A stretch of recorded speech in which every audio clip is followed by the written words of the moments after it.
grieving widow abandoned her kitchen for a year. Then a sick stray cat showed up, and the silence in the house was a physical thing, heavy and cold like the Maine winter pressing against the window panes. It had settled in the corners, draped itself over the furniture, and sunk deep into the floorboards ever since Arthur was gone. Joanne moved through it like a ghost in her own home, the routines of life stripped down to their barest essentials. Sleep, wake, stare out at the skeletal fingers of the maple tree in the yard, maybe force down a piece of toast that tasted like sawdust.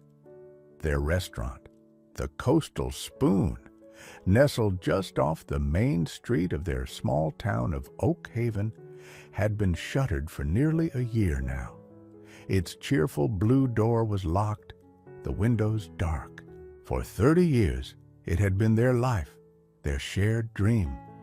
Arthur, with his booming laugh and easy charm, had run the front, greeting everyone by name, while Joanne commanded the kitchen. Oh, that kitchen! It had been her domain, a place of warmth, steam, and comforting chaos. The clang of pots, the rhythmic chop of vegetables, the sizzle of onions hitting hot oil, those had been the sounds of her days. Her food wasn't fancy, not gourmet. It was honest.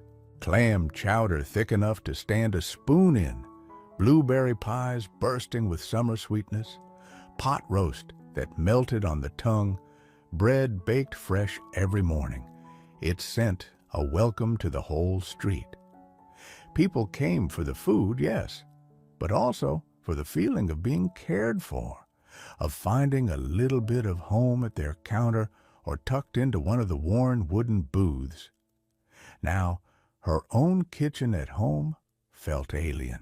The professional-grade stove Arthur had insisted on installing for her stood cold and gleaming, a monument to a life that felt like it belonged to someone else. The spice rack, once a vibrant mosaic of flavors, was gathering dust. The copper pans hanging above the butcher block island seemed tarnished not just by time, but by disuse, by sadness. She hadn't truly cooked, not in the way she used to think of cooking, since Arthur's sudden heart attack had cleaved her life in two. Making food required a spark, an energy, a desire to nurture that had simply evaporated with her grief. Eating was a chore, cooking an impossibility. The thought of recreating the dishes they had built their lives around felt like a betrayal, or perhaps just too painful a reminder of the gaping hole he had left behind. Her days followed a monotonous pattern. She'd tidy obsessively, arranging things that didn't need arranging, dusting surfaces that were already clean. It was activity without purpose, a way to fill the yawning hours. Sometimes she'd sit in Arthur's old armchair, his scent long faded, and try to read, but the words blurred on the page. Other times she'd just watch the snow fall, piling up drifts against the porch steps, mirroring the drifts accumulating in her own heart. Her connection to the town had frayed. Friends called, neighbors stopped by initially, bringing casseroles she barely touched. But grief is a lonely island, and eventually the calls became less frequent, the visits shorter. She didn't blame them. She offered little encouragement, wrapped too tightly in her own sorrow. It was on one particularly bleak afternoon in late January, the sky the color of lead, that the silence was broken by something other than the sighing wind. She was on the enclosed back porch, sorting through a pile of old cardboard boxes Arthur had stored out there years ago, things meant for recycling or the dump that had somehow never made the journey. It was another task to fill the time, pointless but physical. As she wrestled with a large flattened box that had once held a new water heater, She heard it, a faint, mewling sound, almost lost beneath the rattle of the wind against the porch windows. She froze, listening. It came again, weaker this time, a pathetic cry. Frowning, Joanne peered into the jumble of damp, decaying cardboard. She shifted a smaller box, then another. Tucked deep in a corner, pressed against the cold wooden siding, was a small shivering lump of orange fur. It was a cat, or rather, the skeletal remains of one. It was Ginger, its coat matted and dull, clinging to ribs that were far too visible. It couldn't have been more than half grown, if that. It looked up at her with huge green-gold eyes wide with a mixture of fear and exhaustion. It shivered violently, its small body trembling uncontrollably in the frigid air. It didn't try to run, didn't hiss. It just watched her, its gaze unnervingly direct, as if assessing whether she was another danger or perhaps a last, faint hope. Joanne stared back. She wasn't a cat person. She and Arthur had never had pets. The restaurant had consumed all their time and energy. Animals were messy, demanding, and yet this creature was so obviously suffering, so close to the edge. Its vulnerability was stark, undeniable.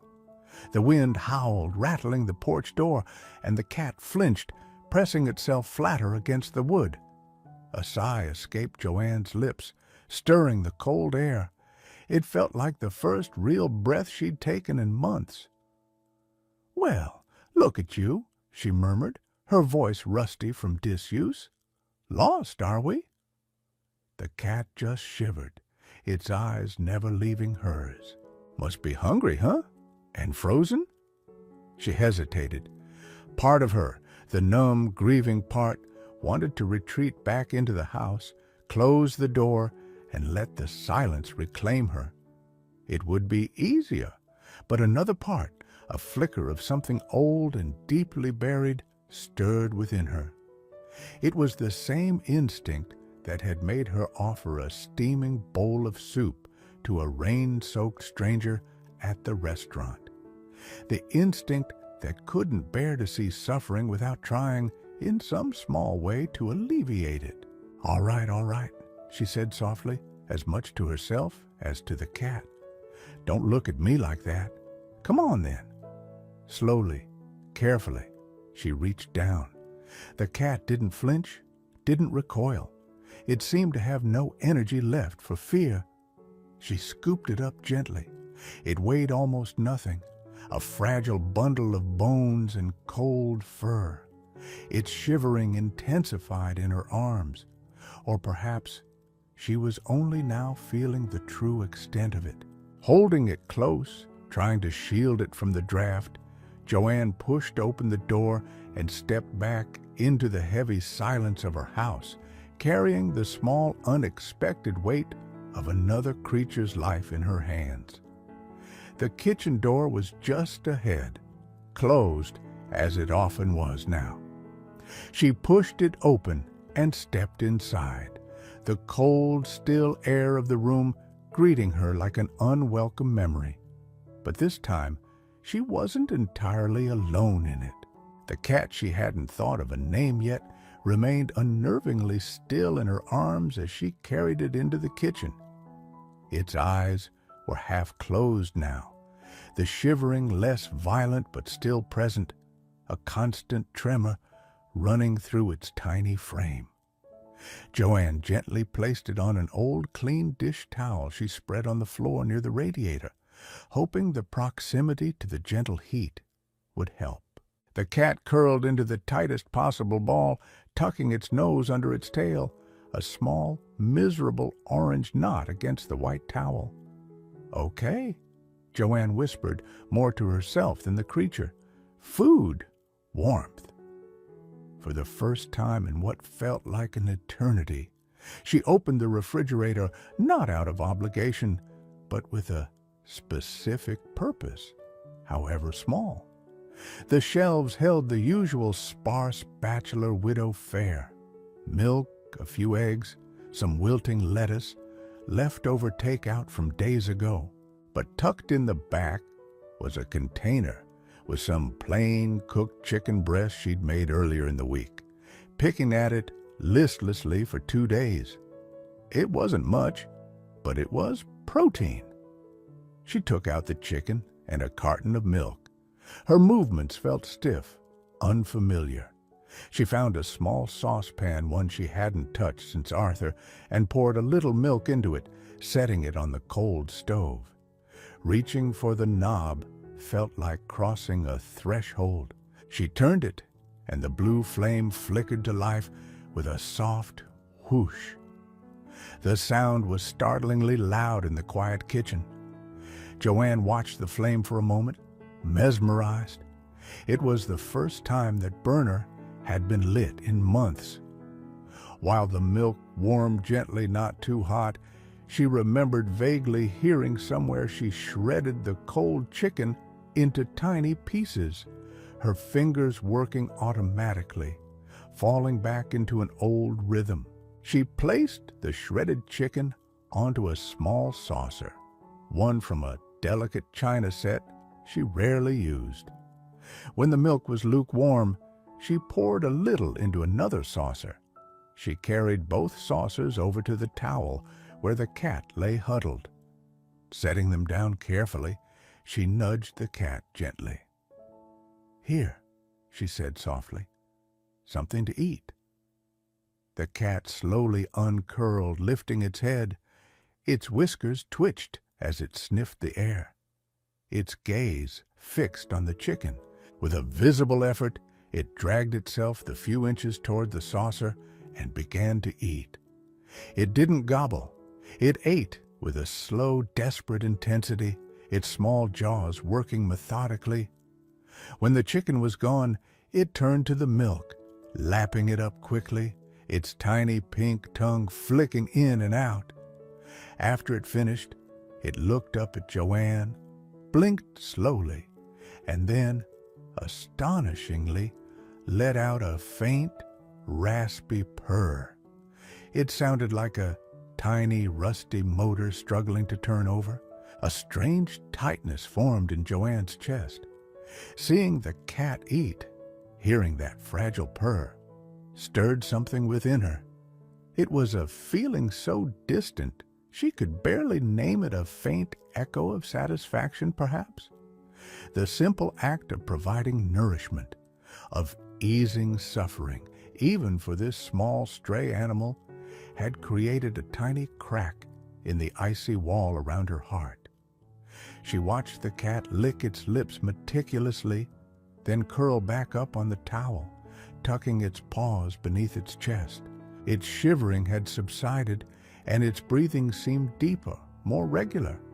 It closed its eyes, clearly exhausted, but no longer fighting for survival. Joanne remained standing there for a long time, looking down at the sleeping cat. The kitchen was still silent, save for the gentle ticking of the radiator and the cat's soft breathing. But the quality of the silence felt different. It was less heavy, less absolute. The presence of this small, living creature had subtly altered the atmosphere. Later that evening, she found an old cardboard box, cut a doorway in the side, and lined it with a soft, worn sweater she hadn't been able to part with. She placed the box near the radiator, transferring the sleeping cat, still wrapped in the dish towel, inside. It barely stirred. Over the next few days, a new, tentative routine began. Joanne would wake up, and her first thought, before the usual wave of grief could fully crash over her, was of the cat. She'd go into the kitchen, warm some milk, offer small portions of chicken, or perhaps some canned tuna she'd bought specifically for it. The cat, who she started calling Marmalade because of his ginger coloring, gradually began to regain strength. His coat started to look a little less matted. though he was still painfully thin. He spent most of his time sleeping in his box, but when awake, he'd watch her with those intelligent, wary eyes. He never made much noise, just the occasional soft meow when he was hungry, or that rusty purr when she offered food, or gently stroked his head, something she found herself doing with increasing frequency. He wasn't demanding or intrusive, he was just there, a quiet presence in the quiet house. One afternoon, as she was warming some fish for marmalade, she found herself automatically reaching for an onion and a carrot from the nearly empty vegetable drawer. Without conscious thought, her hand started moving, peeling, chopping. The familiar weight of the knife, the rhythmic thunk against the cutting board, the sharp scent of the onion. She sautéed them lightly in a small pot, added a little broth she found in the pantry, and dropped in the leftover fish scraps. A simple fish broth, something she used to make gallons of for the restaurant's chowder base. As the soup simmered gently on the stove, filling the kitchen with a delicate, savory aroma, Marmalade padded silently out of his box. He didn't approach the stove, but instead jumped lightly onto one of the wooden chairs tucked under the kitchen table. He sat there, perfectly still, watching her. His tail gave a slow, gentle thump against the seat. Joanne looked at him, then at the simmering pot. She remembered the regulars at the Coastal Spoon, particularly old Mr. Abernathy, who would sit at the counter every Tuesday, nursing a cup of coffee, waiting patiently for his bowl of fish chowder, watching her work with quiet appreciation. Marmalade, sitting there so intently, reminded her so strongly of those moments, of the connection forged over food, the quiet observation, the shared warmth of the kitchen. She ladled a tiny amount of the cooled broth, checking carefully for bones, into Marmalade's dish. He lapped it up eagerly, but there was still soup left in the pot, far more than a small cat could ever eat. She looked at the pot, then out the window towards the house next door, where Mr. Henderson, her elderly neighbor, lived alone. She hadn't spoken more than a few polite words to him since Arthur's funeral, but she knew his wife had passed away a few years prior, and his daughter lived out of state. He was probably lonely, too. The soup smelled good, comforting. It felt wasteful to let it go cold. For the first time, the idea of cooking for someone else, someone other than Marmalade, didn't feel like an insurmountable task. It felt possible, just barely. The pot of fish broth sat on the stove, its gentle steam fogging the window above the sink. Joanne stared at it, then glanced again towards Mr. Henderson's house next door. A light snow had begun to fall, dusting the bare branches of the trees and muffling the already quiet street. Taking soup to a neighbor, it was such a normal, neighborly thing to do. Something the old Joanne wouldn't have hesitated over for a second. But now the thought felt enormous, fraught with awkwardness. What would she say? "Hello, Mr. Henderson. I know I've barely acknowledged your existence for a year, but here's some soup I accidentally made." Grief had made her retreat so far into herself that simple interactions felt like navigating a minefield. She imagined his surprise, perhaps pity.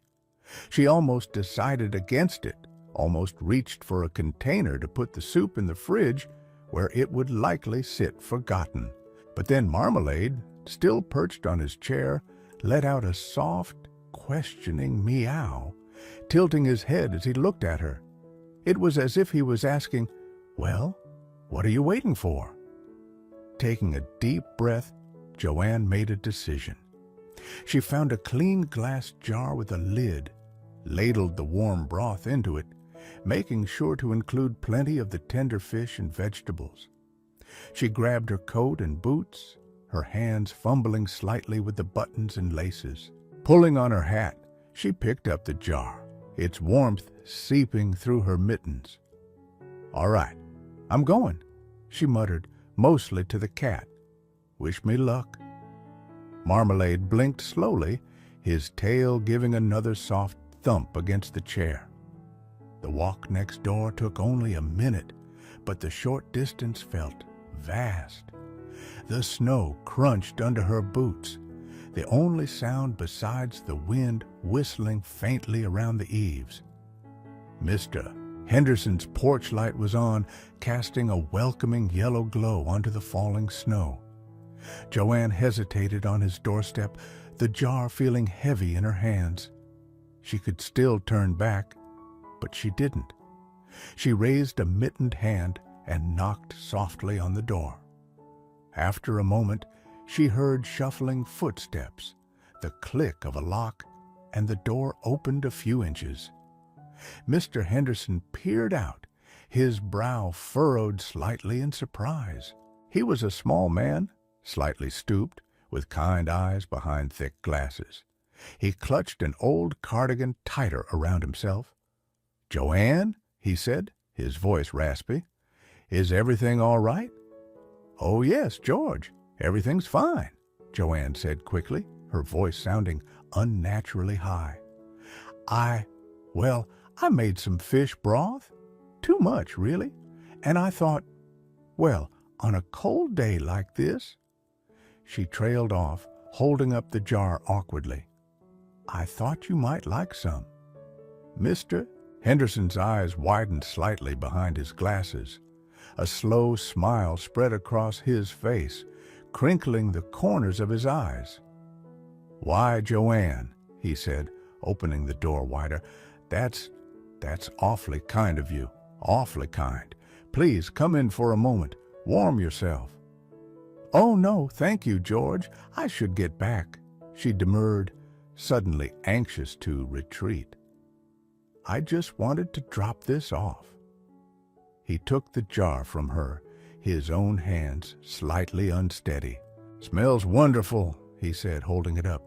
"Reminds me of the chowder you used to make at the Spoon. Best chowder in the state, my Martha always said." The mention of the restaurant and of his late wife sent a pang through Joanne, but it was softer this time, mingled with a faint warmth sparked by his compliment. "It's just a simple broth," she mumbled. "Nonsense," he said firmly but kindly. "It's a gift." "Thank you, Joanne, truly. It gets quiet over here, you know." He looked at her meaningfully, a shared understanding passing between them. "I know," she whispered. "Well, enjoy it." "I will," he promised. "Thank you again." Joanne nodded, turned, and hurried back across the snow-dusted lawn, feeling strangely breathless. She let herself back into her quiet house, shedding her coat and boots by the door. Marmalade was waiting for her just inside the kitchen doorway, winding himself around her ankles with a low purr. She leaned down and scooped him up, holding his surprising weight against her chest. His fur felt softer now, thicker. He butted his head against her chin. "Well, we did it," she told him, stroking his back. "We fed the neighbor." She carried him over to the window and looked out at Mr. Henderson's house. His kitchen light was on now, too. She imagined him pouring the broth into a bowl, perhaps sitting at his own table, finding a moment of warmth and comfort. A feeling, faint but definite, bloomed in her chest. It wasn't happiness, not exactly, but it was a sense of connection, however fragile, a sense that her actions, born from the quiet prompting of a stray cat and the lingering muscle memory of her hands, had reached beyond the walls of her own grief and touched someone else. That night, as she sat reading in Arthur's armchair, Marmalade hopped onto her lap, circled twice, and settled down with a contented sigh, his purr a steady, comforting rumble against her. The silence of the house felt less like an emptiness and more like a quiet space, holding not just sorrow, but also the small, warm weight of a ginger cat and the lingering aroma of shared soup. The kitchen, visible through the doorway, no longer seemed quite so cold and alien. A single burner had been lit. A single connection had been tentatively reforged. It wasn't much, but it felt like a start. The small act of sharing the fish broth with Mr. Henderson seemed to subtly shift something within Joanne. It wasn't a dramatic transformation, but rather like a frozen river beginning to thaw around the edges. The kitchen, once a place she avoided, started to draw her in again, prompted largely by the quiet, expectant presence of Marmalade. Cooking for the cat became less of a chore and more of an exploration. She bought small quantities of fresh fish from the local market, the fishmonger, Old Sal, raising a surprised eyebrow but asking no questions. She simmered chicken gently, shredding the meat for Marmalade, and, increasingly, finding herself using the leftover bones and vegetable scraps to make small batches of broth. The familiar actions, the chopping, the stirring, the tasting, felt less painful now, more like rediscovering a forgotten language. One crisp February morning, finding herself with a few apples nearing the end of their prime, an old urge surfaced. Apple pie. It had been Arthur's absolute favorite. He used to sneak into the restaurant kitchen mid-afternoon, hoping a pie had just come out of the oven, begging for a warm slice with a dollop of cream. The memory brought a familiar ache, but this time it was accompanied by a different feeling, a desire to recreate, not just mourn. Hesitantly, she pulled out her well-worn recipe book, its pages stained and softened with years of use. Finding the familiar page for her pie crust, she gathered the ingredients: flour, butter, a pinch of salt, ice water. Her hands, clumsy at first, soon found their old rhythm kneading the dough, rolling it out on the floured countertop. The scent of the raw pastry, buttery and cool, filled the air. She peeled and sliced the apples, tossing them with cinnamon, nutmeg, and a touch of lemon juice, just the way Arthur liked it. As she assembled the pie, crimping the edges of the crust, Marmalade watched from his usual perch on the chair, occasionally flicking his tail as if offering silent encouragement. When the pie went into the oven, the kitchen began to fill with that incomparable aroma of baking apples and spices. It was a scent deeply woven into the fabric of her past, the scent of countless happy afternoons at the Coastal Spoon, of shared moments with Arthur. Tears pricked her eyes, but they weren't entirely tears of sorrow.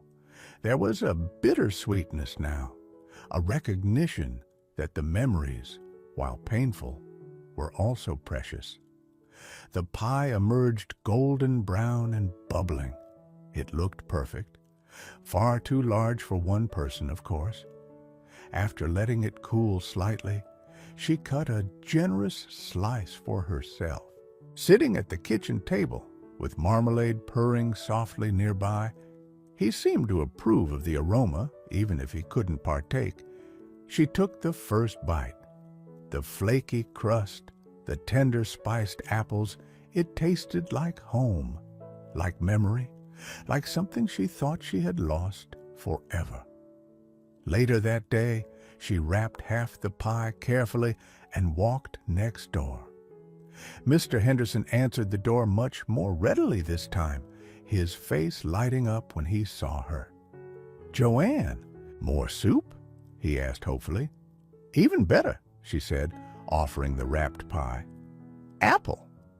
My goodness, he breathed, taking it reverently. Martha used to make apple pie, but, well, not like yours, I'll wager. Nobody's was like yours from the spoon. He paused, then added gently, It's good to see you baking again, Joanne. The whole neighborhood could smell it. She felt a flush rise in her cheeks, a mixture of embarrassment and quiet pleasure. Just had some apples to use up, she mumbled, but she knew it was more than that. They chatted for a few minutes on the doorstep, not about anything important, the weather, the state of the roads, the latest town gossip Mr. Henderson had gleaned from his mail carrier. It was simple, uncomplicated conversation, yet it felt significant. When she left, Mr. Henderson called out, "Say hello to that ginger fellow for me." Joanne stopped, surprised. "You know about Marmalade?" "Saw him in your window the other day," Mr. Henderson chuckled. "Sunbathing on the sill like he owns the place. Good company, I expect." "Yes," Joanne agreed, a small smile touching her lips. "He is." The connection with Mr. Henderson solidified into a quiet friendship, built on the back porch exchange of baked goods and savory dishes. Sometimes he'd bring over a section of the newspaper he thought she might find interesting, or a jar of pickles his daughter had sent. Joanne, in turn, found herself making extra portions of stew or baking a small loaf of bread, always setting aside a share for him. Marmalade often sat on the windowsill during these brief exchanges, an orange sentinel observing the rekindled neighborliness. Other small tendrils of connection began to sprout. The mail carrier, a young woman named Sarah with bright eyes, commented one day, "Smells amazing around here lately, Mrs. Peterson, like the old days." Joanne just smiled and nodded, but the comment warmed her.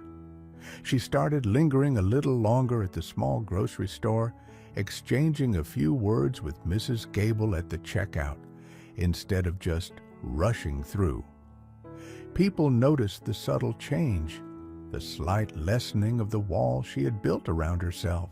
One afternoon, while kneading dough for a simple white loaf, the rhythmic push and fold of familiar comfort, she found herself thinking about Arthur, not with the sharp agony of fresh loss, but with a gentler sense of remembrance.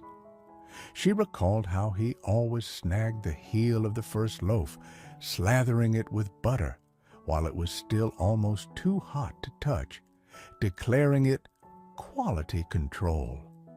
A soft smile touched her lips. The memory didn't cripple her. It coexisted with the present moment, with the feel of the dough beneath her hands and the sound of Marmalade purring from his chair. The kitchen was no longer a cold, silent monument to her grief.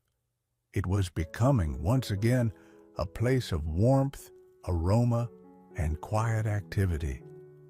The copper pans gleamed slightly from recent use. The spice rack showed signs of disturbance. Flour dusted the countertop. And always there was Marmalade, a silent, furry witness to her slow, tentative return to the world, his presence a steady anchor in the shifting tides of her emotions. He hadn't erased the sadness, but he had, somehow, made space for other things to grow alongside it. Spring arrived slowly in Oak Haven, coaxing pale green buds onto the maple tree outside Joanne's window and melting the last stubborn patches of snow. The light changed, slanting longer and warmer into the kitchen each afternoon. Just as the season turned, so too did something fundamental within Joanne. The crushing weight of grief hadn't vanished entirely. She knew it would always be a part of her, a scar tissue around the shape of Arthur's absence, but it no longer defined her every waking moment. Her days found a new rhythm, centered around the kitchen, but extending tentatively outwards. Baking bread became a regular ritual. The yeasty scent filling the house felt grounding, hopeful. She started experimenting again, trying variations of rustic whole wheat, a slightly sweet anadama bread using cornmeal and molasses, a recipe she hadn't made in years. She'd slice the warm loaves, wrap one for Mr. Henderson, and keep the other for herself, enjoying a simple slice with butter and jam for breakfast. Marmalade often sitting on the table nearby, patiently waiting for a possible, but never offered, crumb. One Tuesday, emboldened by a particularly successful batch of blueberry muffins bursting with berries from her freezer stash from the previous summer, she did something she wouldn't have dreamed of doing months earlier. She packed a half-dozen muffins into a basket and walked down to the Oak Haven Public Library. Mrs. Davies, the librarian, a kind woman with perpetually ink-stained fingers, looked up in surprise as Joanne approached the counter. "Joanne, how lovely to see you," Mrs. Davies said warmly. "Hello, Eleanor," Joanne replied, feeling a little shy. I did some baking, blueberry muffins. I thought perhaps you and whoever else is working today might enjoy them." Mrs. Davies's face broke into a wide smile. "Why, Joanne, that is incredibly thoughtful. They look wonderful. Thank you so much." She took the basket, inhaling deeply. "Oh, that takes me back. Nobody made muffins like yours at the Spoon." They chatted for a few minutes about books and the budding spring flowers. As Joanne left, Mrs. Davies called after her, "Come back soon, Joanne, and not just with muffins." Walking home, Joanne felt a lightness she hadn't experienced in a long time. It was the simple pleasure of giving, of connecting, of being seen not just as the grieving widow, but as Joanne Peterson again, the woman who baked exceptional muffins. Her interactions broadened in small ways. She started attending the occasional town event, a craft fair on the green, a pancake breakfast at the church hall. She didn't stay long, preferring the quiet company of her own home and Marmalade, but she went. She exchanged greetings, shared brief conversations, and slowly, carefully, began to reweave herself into the fabric of the community she had withdrawn from. Mr. Henderson remained her most steadfast connection. They developed an easy companionship, often sitting on her back porch on warmer evenings, sipping iced tea, Joanne, and lemonade, George, while Marmalade sprawled languidly on the railing, soaking up the last rays of sun. They talked about their respective spouses sometimes, sharing memories not with sharp pain, but with a gentle nostalgia. They talked about gardening, about the changing town, about nothing in particular. It was enough. The kitchen remained the heart of her home, her sanctuary. It was rarely silent now. There was the hum of the refrigerator, the bubble of something simmering on the stove, the thud of the knife on the cutting board, the whir of the mixer, and always somewhere nearby, the soft breathing or rumbling purr of Marmalade. He was her shadow, her furry supervisor, her quiet confidant. He'd follow her from stove to counter, nap in sunbeams on the floor, or watch intently from his chair. His presence was a constant comforting counterpoint to the echoes of the past. One evening, Joanne stood by the stove, stirring a pot of chicken soup rich with vegetables and fragrant herbs. Marmalade was dozing on the rag rug nearby. The setting sun cast long shadows across the floor, bathing the room in a warm golden light. She thought of Arthur, of their bustling life at the coastal Spoon, of the laughter and chaos and shared purpose.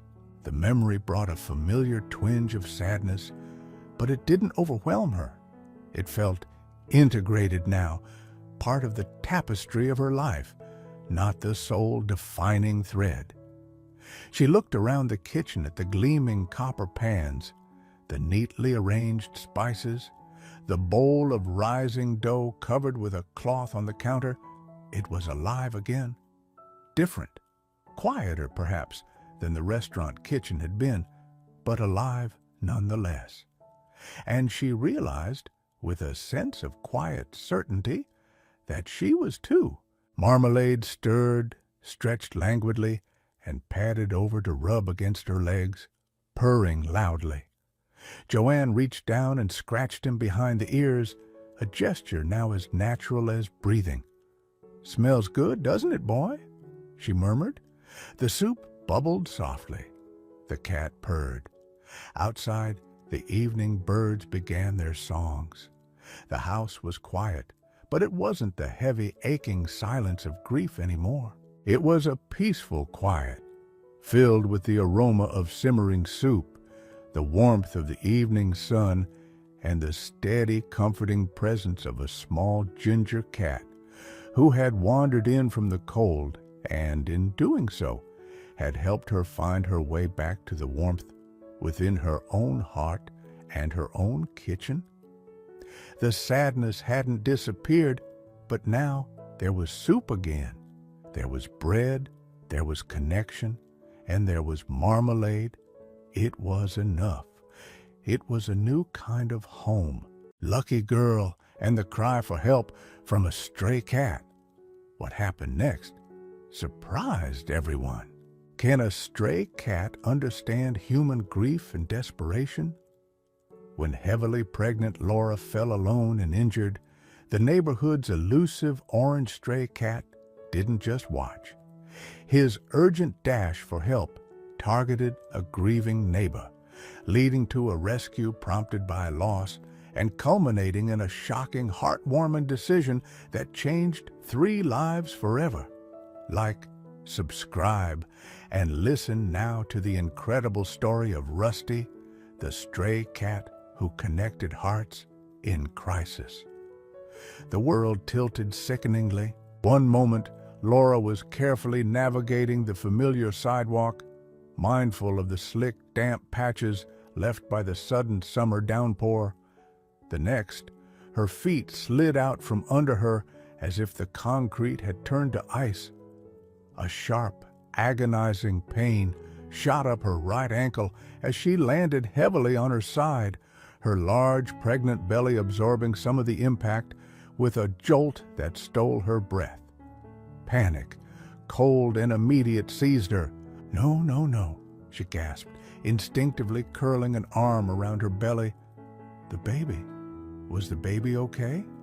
The fall felt hard, jarring. Lying there on the wet pavement, the humid air thick around her, Laura felt a wave of dizziness wash over her, mixed with the sharp throb from her ankle. She tried to push herself up, but a fresh wave of pain made her cry out and sink back down. Helplessness, stark and terrifying, descended. The street, usually quiet but with occasional dog walkers or passing cars, was utterly deserted. The houses lining the suburban road seemed to watch her impassively, their windows like blank eyes. No one had seen her fall. No one was coming. Tears of pain and fear pricked her eyes. She was alone, injured, heavily pregnant, and stranded just a block from her own home. She fumbled for her phone in the pocket of her maternity dress, but her shaking fingers found only emptiness. It must have flown out when she fell. Scanning the wet pavement around her, she couldn't see it anywhere nearby. A sob escaped her. "Help!" she tried to call out, but the sound was barely a choked whisper. And then, through her blurred vision, she saw him. Sitting perfectly still atop the white picket fence of the house across the street, like a small, silent gargoyle, was Rusty. the neighborhood's elusive orange stray cat. He stared at her, his green eyes unblinking, seemingly unfazed by her plight. A flicker of irrational anger mixed with her despair. Couldn't he do something? Of course not. He was just a cat, a stray cat. He'd probably just watch her for a moment before disappearing, indifferent. The sight of his impassive gaze somehow amplified her feeling of utter isolation, pinned between the wet sidewalk and the vast, uncaring sky. Life felt precarious lately, balanced on the cusp of immense change. Laura, at 32, was 8 months pregnant with her first child, a daughter they planned to name Sophie. The pregnancy, achieved after a difficult journey, felt like a miracle, but the physical demands in these final months were intense. Swollen ankles, aching back, sleepless nights. She navigated them with a mixture of excitement and trepidation. Her husband, Tom, a software architect, was loving and thrilled about the baby, but his work often involved long hours and occasional travel, leaving Laura feeling particularly vulnerable during the day in their quiet, leafy suburb outside Chicago. Adding to her emotional load was the lingering grief for her mother, who had passed away the previous year, too soon to meet her first grandchild. Laura missed her mother's steady presence and practical advice intensely, especially now. Their neighborhood was the picture of American suburbia. Well-kept lawns, mature trees, quiet streets where kids sometimes rode bikes. It felt safe, predictable. Laura's daily walk, doctor-approved and usually invigorating, was part of her routine, a way to stay active and clear her head. She knew most of her neighbors by sight, including Mr. Miller, the elderly gentleman who lived alone 3 houses down. He was a kind soul, always ready with a friendly wave. Laura knew he'd recently lost his wife, and just a few weeks ago, his ancient, beloved Persian cat, Mittens. She'd seen him looking quite downcast lately, often just sitting quietly on his porch, lost in thought. And then there was Rusty. The orange tabby was a neighborhood enigma, sleek for a stray, suggesting some survival savvy, but intensely wary of humans. He'd appear like a fleeting patch of sunlight in someone's yard, only to vanish if approached. Laura had never tried to interact with him. She had enough on her plate. He was just there, part of the background scenery, until now. Now, lying helpless on the sidewalk, the pain in her ankle radiating upwards, the fear for her baby churning in her stomach, the sight of that indifferent orange cat across the street felt like a cruel joke. She tried again to push herself up, managing to get into a sitting position, but putting any weight on her right foot sent waves of agony through her leg. She couldn't stand, couldn't walk. Her phone was lost somewhere nearby. The houses remained silent. This was the inciting incident, the stark realization of her complete vulnerability. Injured, heavily pregnant, unable to move or call for help, her fate seemed absurdly dependent on someone, anyone, happening by. Or perhaps on the utterly improbable actions of the stray cat who was still inexplicably watching her from the fence. Desperation began to set in. She had to get help somehow. Laura scanned the street again, hoping desperately to see a car turn the corner, a neighbor step outside. Anyone. Nothing. The post-shower humidity seemed to press down, making it harder to breathe, amplifying her sense of isolation. She leaned back against the cool, damp base of a mailbox, trying to ease the pressure on her injured ankle, cradling her belly protectively. The baby gave a sudden, strong kick, as if responding to her distress, a reminder of the precious life she needed to protect. "Help!" she called out again, louder this time, forcing the sound past the lump of fear in her throat. "Please, somebody help me!" Her voice echoed slightly in the quiet street, sounding thin and inadequate. Across the street, Rusty shifted on the fence. He looked down the empty street in one direction, then the other. Then he looked back at Laura, let out a short, almost questioning meow, and jumped down from the fence onto the outside, away from her. He disappeared behind a large azalea bush at the edge of the neighbor's yard. Laura's heart sank, just as she'd expected. The cat had been curious, perhaps, but faced with her distress, he'd simply run off, seeking safety or simply losing interest. A fresh wave of despair washed over her. Tears welled up again, hot and frustrating. How long would she be stuck here? What if something was wrong with the baby? What if no one came before dark? She closed her eyes for a moment, trying to fight back the panic, focusing on taking slow, deep breaths. Think, what could she do? Could she crawl?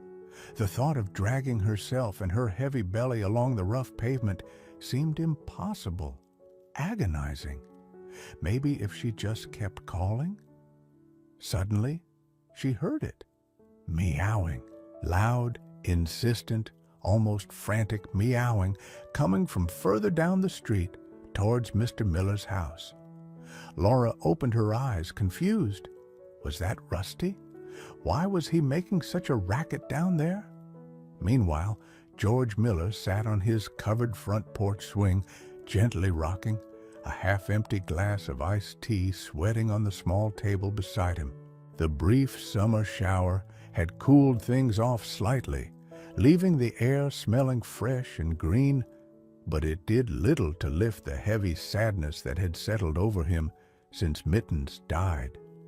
15 years they'd had her, his fluffy white Persian companion, his confidant after his own wife passed. Her absence left the house feeling unbearably empty. He sighed, staring blankly at his prize-winning petunias. That's when the commotion started. An orange cat, the neighborhood stray he occasionally saw, darted into his yard, ran straight up to the porch steps, and began meowing non-stop, looking directly at him. It wasn't a normal meow. It was loud, urgent, almost demanding. Mr. Miller frowned. Strays usually kept their distance. This one seemed agitated. It meowed again, then ran a few steps back towards the street, looked back at him, and meowed again, more insistently. Then it rubbed briefly, urgently, against the porch railing near his feet. Normally, Mr. Miller might have just shooed it away, assuming it was begging or just being a nuisance. But today, something was different. The cat's sheer persistence, its unusual directness, and perhaps his own heightened sensitivity after losing Mittens, made him pause. Mittens used to have a particular demanding meow when she urgently wanted something. Fresh water, a door opened. This stray's cry held a similar note of desperate importance. A strange feeling, an intuition he couldn't quite explain, prompted him to stand up. "What is it, fella?" he asked the cat gruffly. "What's got you so worked up?" The orange cat immediately turned and ran towards the street again, pausing at the end of the driveway, looking back expectantly, letting out another series of loud meows. Intrigued now, and moved by a feeling he couldn't quite name, maybe just a need to respond to any creature showing such need after feeling so helpless himself, Mr. Miller stepped off the porch and followed. Rusty stayed just ahead of Mr. Miller, trotting purposefully down the sidewalk, pausing every few yards to look back and meow, ensuring the elderly man was still following. Mr. Miller walked briskly, his initial curiosity now mixed with a growing sense of concern. The cat was clearly leading him somewhere specific, its urgency unwavering. What could it be? Had it cornered something? Was it injured? Or was it leading him toward something else entirely? As they rounded the slight curve in the road, Mr. Miller saw her, Laura Albright, the nice young woman from a few houses down, the one expecting her first baby soon. She was sitting awkwardly on the pavement near the mailbox, leaning back, one leg stretched out at an odd angle, her face pale and strained. Relief and alarm warred within him. "Laura! Good heavens, child, what happened?" he exclaimed, hurrying the last few steps towards her, Rusty darting ahead and stopping near Laura's feet, finally quieting down but watching the interaction intently. "Oh, Mr. Miller, thank goodness!" Laura's voice was shaky with relief. "I slipped. The sidewalk was wet from the rain. I think I've hurt my ankle badly. I can't stand up." Tears of relief started to track down her cheeks. "I couldn't reach my phone. I didn't know what to do." Mr. Miller knelt beside her carefully, his movements gentle despite his worry. "Let me see," he said, examining her ankle with experienced eyes. He'd dealt with his share of sprains and strains over the years. It was already swelling noticeably. "Doesn't look broken, thank goodness, but likely a nasty sprain. You certainly can't put weight on it. How long have you been here?" "Maybe 10, 15 minutes. It felt like forever," Laura admitted. "I saw Rusty watching me," she added, gesturing towards the orange cat who now sat nearby, observing them calmly. "He ran off, and I thought he was just scared. But then you came. He brought you here?" Mr. Miller looked down at the orange cat, then back at Laura, a look of wonder dawning on his face. "He did," he confirmed, his voice slightly thick with emotion.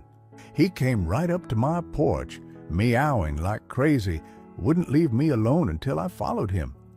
I almost didn't." He hesitated, then decided to share. "You know, I just lost my own cat, Mittens, a few weeks back.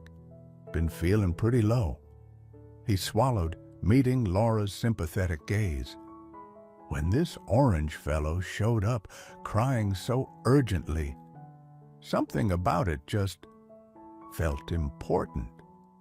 Maybe reminded me of Mittens wanting something. I just had a feeling I needed to see what was wrong. This was the turning point. Help had arrived, facilitated by the stray cat. But the revelation wasn't just about the cat's intelligence, it was about the unexpected intersection of Laura's crisis and Mr. Miller's grief, catalyzed by Rusty's actions. The cat hadn't just fetched anyone, he had fetched someone uniquely receptive to his plea because of personal loss. It created an immediate, poignant bond between the injured pregnant woman and the grieving elderly man, both brought together by the inexplicable actions of a stray orange cat. Laura was no longer alone.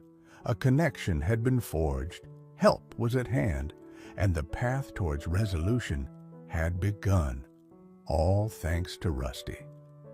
Mr. Miller gently helped Laura shift into a more comfortable sitting position. "All right," he said kindly, "let's get you sorted. First thing, let's call your husband." With Mr. Miller's steadying presence beside her, some of Laura's panic began to subside, though the pain in her ankle remained sharp and insistent. Mr. Miller, ever practical, first made sure she wasn't feeling faint or having any other alarming symptoms related to the pregnancy after the fall, Reassured on that front, he used his own cell phone to call Tom, Laura's husband. Laura provided the number, listening anxiously as Mr. Miller explained the situation calmly but clearly. Laura had slipped, hurt her ankle, seemed okay otherwise, but couldn't walk, located near the corner of Maple and Oak. She could hear Tom's alarmed voice faintly through the phone, even from where she sat. Mr. Miller reassured him she wasn't alone and that he would stay with her until Tom arrived. "He's on his way, dear," Mr. Miller said, ending the call. "Said he'll be here in 10 minutes, maybe less. Traffic's light today, thankfully." They sat in silence for a moment, the reality of the situation sinking in. Laura looked gratefully at Mr. Miller. "Thank you so much. I don't know what I would have done." Mr. Miller waved a dismissive hand, though his eyes were kind. "Nonsense. Anyone would help. The real hero here is, well," he glanced toward the spot where Rusty had been sitting, but the cat had vanished again, melting back into the suburban landscape as quietly as he often appeared. "Our little orange friend. Never seen anything like it." "Me neither," Laura agreed, still finding it hard to believe. "He just ran off, and I was sure he'd abandoned me." "Maybe he knew exactly where to go," Mr. Miller mused. "Smart fella." He paused, then added softly, "Mittens was smart like that too. Always knew when I was feeling down." The mention of his late cat brought a fresh wave of sadness to his eyes, but also a flicker of warmth as he remembered. Sharing that small connection, prompted by Rusty's actions, seemed to ease his grief slightly, creating a quiet understanding between him and Laura as they waited. True to his word, Tom's car screeched to a halt just down the street less than 10 minutes later. He leaped out before the engine was fully off, his face etched with worry, rushing towards them. "Laura, honey, are you okay? What happened?" He knelt beside her, his hands hovering, unsure where to touch, his eyes scanning her anxiously. "I'm okay, Tom, really," Laura tried to reassure him, though her voice trembled slightly.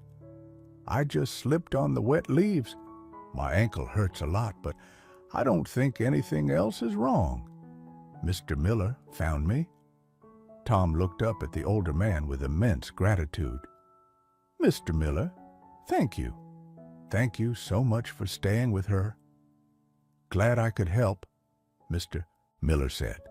"But you should thank the cat, really." Tom looked confused, but his immediate priority was Laura. "Right, okay. Hospital, now," he declared, already moving to help her up. "Tom, wait. It's probably just a sprain," Laura protested weakly. "Mr. Miller thinks so too." "Doesn't matter," Tom insisted firmly, his worry overriding everything else.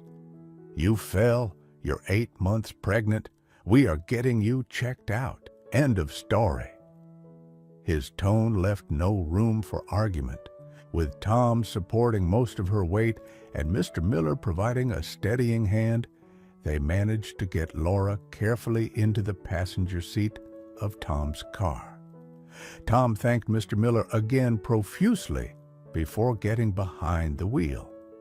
As they drove towards the nearest hospital emergency room, the adrenaline starting to fade, Laura recounted the entire sequence of events to Tom in detail.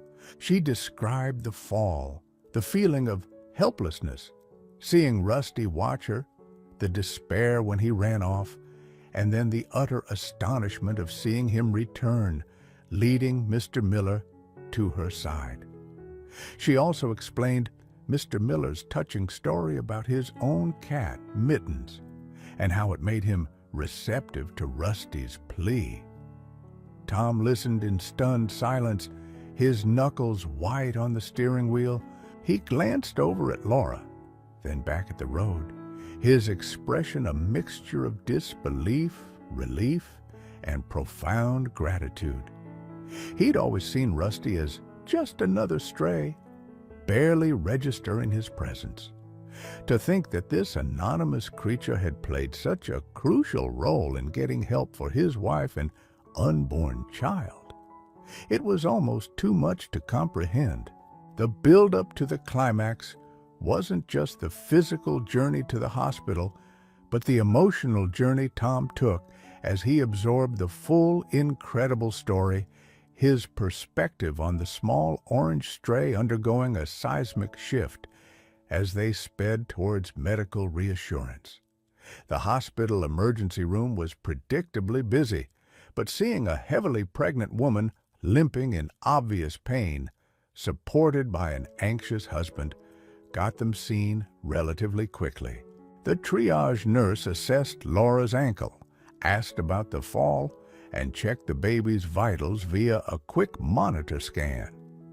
Everything seemed normal with the baby, which eased their primary fear, but Laura's ankle was significantly swollen and bruised. They waited anxiously in a curtained cubicle for the doctor. Tom paced nervously while Laura tried to stay calm, replaying the unlikely rescue in her mind. Finally, the doctor arrived, examined her ankle thoroughly, and sent her for an X-ray just to be certain. More waiting. Tom held Laura's hand tightly, the silence thick with unspoken worry. When the doctor returned with the results, they both held their breath. "Good news," the doctor announced with a reassuring smile. "No fracture. It's a moderate sprain, maybe some ligament strain, but nothing broken, and all checks on the baby look perfectly fine." "You were lucky." Relief washed over Tom and Laura so intensely it was almost dizzying. Tom hugged Laura tightly, burying his face in her hair for a moment. "Thank God," he whispered. The doctor recommended rest, ice, compression, and elevation for the ankle, gave Laura a temporary brace and crutches, and assured them there was no immediate concern for the pregnancy resulting from the fall. The climax was this moment of confirmation. Laura and the baby were safe. The fear that had gripped them since the fall finally released its hold, leaving behind exhaustion and an overwhelming sense of gratitude, not just for the medical outcome, but for the strange chain of events involving a grieving neighbor and a stray cat that had led them here. On the slow, careful drive home from the hospital, with Laura's ankle propped up as best as possible, Tom was quiet for a long time. Then he spoke, his voice filled with conviction. "You know, Laura," he said, glancing over at her, "we owe that cat, big time. He didn't just help you avoid lying there hurt for who knows how long, he potentially saved you and Sophie from complications. Getting help quickly was important." He paused, gripping the steering wheel. "Mr. Miller following him because he missed his own cat? It's incredible." He looked at Laura decisively. "We have to find him, Rusty. We need to thank him properly. More than that, we need to adopt him. He deserves a safe home after what he did. He's earned it." Laura looked at her husband, tears welling in her eyes again, this time purely from emotion and love. It was exactly what she had been secretly hoping for, but hadn't dared to voice. "Oh, Tom," she whispered. "Yes, let's bring him home." The decision felt right, a perfect closing chapter to the day's unexpected drama. In the following days, while Laura rested her ankle, Tom took the lead, often joined by a supportive Mr. Miller, who felt equally invested now. They put food and water out consistently in the spot near Laura's fall and near Mr. Miller's porch. They spoke to neighbors, asking them to keep an eye out for the orange tabby. After nearly a week of patient effort, leaving food closer and closer to Laura and Tom's back door, Tom finally found Rusty eating confidently on their patio one morning. He sat down quietly nearby, talking softly. Rusty remained wary, but didn't flee. Over several more days, trust slowly built. Eventually, Tom was able to gently scoop him up. Rusty was brought inside, checked by Erdston Evans, the local vet, neutered and vaccinated. Adjusting to indoor life took time. Rusty remained independent, not quite a lap cat, but he clearly appreciated the warmth, the regular meals, and the safety. He seemed particularly calm around Laura, often curling up quietly in the corner of the living room while she rested. He even tolerated Mr. Miller's visits, accepting gentle strokes from the man who understood, perhaps better than anyone, the strange circumstances that had brought them all together. Weeks later, baby Sophie arrived, healthy and beautiful. Rusty observed the new tiny human with cautious curiosity, eventually accepting her presence as part of his new, safe territory. He remained their quiet, watchful orange guardian, a living reminder of a summer afternoon when a slip on wet leaves led to an extraordinary act of feline intelligence, connected grieving hearts, and brought an unlikely hero home. Life settled into a new rhythm, filled with the joys and challenges of baby Sophie. Rusty, once the wary ghost of the neighborhood, became a quiet cornerstone of their home. He never lost his independent streak entirely, often preferring a sunbeam by the window to a lap. But his presence was a constant comforting reassurance. He developed a particular fondness for Sophie, watching her with patient curiosity as she grew from a cooing infant to a crawling explorer. Sometimes Laura would find him curled up asleep just outside Sophie's nursery door, a silent guardian still. Mr.